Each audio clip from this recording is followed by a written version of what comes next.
بسم اللہ الرحمن الرحیم۔ اس گاؤں میں ہر گھر کے سامنے ایک یا دو قبریں دیکھی جا سکتی ہیں۔ گاؤں کی خواتین اور بچوں کو اپنے روزمرہ کے کاموں کے لیے ان قبروں سے ہو کر گزرنا ہوتا ہے۔ اگر خواتین ان سے ہو کر پانی لینے جاتی ہیں تو بچے ان کے گرد کھیلتے ہیں۔ کہیں چین جانے کا ارادہ تو نہیں؟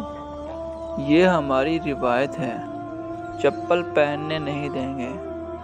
گاؤں والوں کا کہنا ہے کہ یہ قبریں ان کے اجداد کی ہیں جن کی وہ روزانہ پوجا کرتے ہیں، ان پر نذرانے چڑھاتے ہیں اور اپنے مخصوص رسم و رواج کی پابندی کرتے ہیں۔ گھر کے افراد گھر میں پکنے والا کھانا اس وقت تک نہیں چھوتے جب تک انہیں پہلے قبر پر نظر نہیں کیا جاتا۔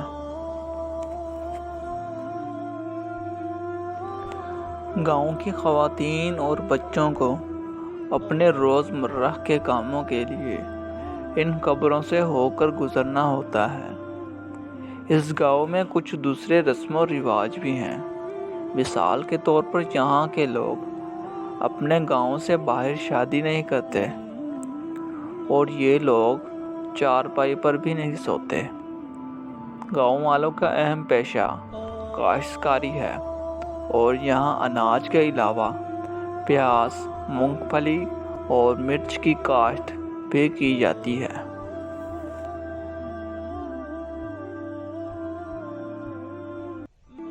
ایا کنڈا کو اس علاقے میں خرگوش کی کثیر آبادی کی وجہ سے پہلے کنڈے لوپڑا خرگوش کا گھر کے نام سے جانا جاتا تھا، پھر بعد میں اسے ایا کنڈا کا نام دیا گیا۔ دیہی باشندوں کو اپنے راشن یا روزمرہ کی ضروریات کے لیے پہاڑی سے نیچے اتر کر گنجی ہلی جانا ہوتا ہے۔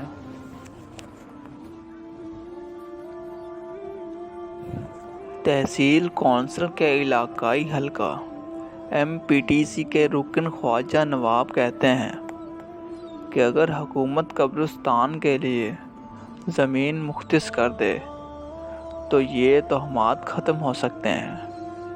گاؤں کے سربراہ رنگا سوامی نے کہا، نسل در نسل ہم جن رسم و رواج پر عمل کرتے آئے ہیں انہیں روک دینے سے ہمیں نقصان پہنچ سکتا ہے۔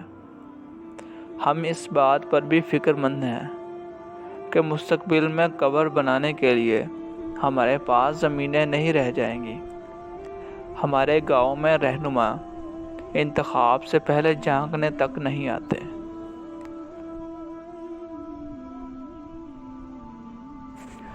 گھر کے افراد گھر میں پکنے والا کھانا اس وقت تک نہیں چھوتے جب تک انہیں پہلے قبر پر نظر نہیں کیا جاتا۔ جب BBC نے کرنول حلقے کے رکن پارلیمان بیٹا رینوکا سے اس بارے میں دریافت کیا تو انہیں اپنے انتخابی حلقے میں کسی ایسے گاؤں کا علم نہیں تھا۔ انہوں نے کہا کہ وہ پہلی بار ایسی کوئی بات BBC سے ہی سن رہی ہیں۔ انہوں نے یقین دہانی کرائی کہ گاؤں والوں کی امداد کی جائے اور اس کے ساتھ ہی انہوں نے کہا کہ وہ ضلع کلکٹر سے گاؤں کی حالت پر رپورٹ طلب کریں گے۔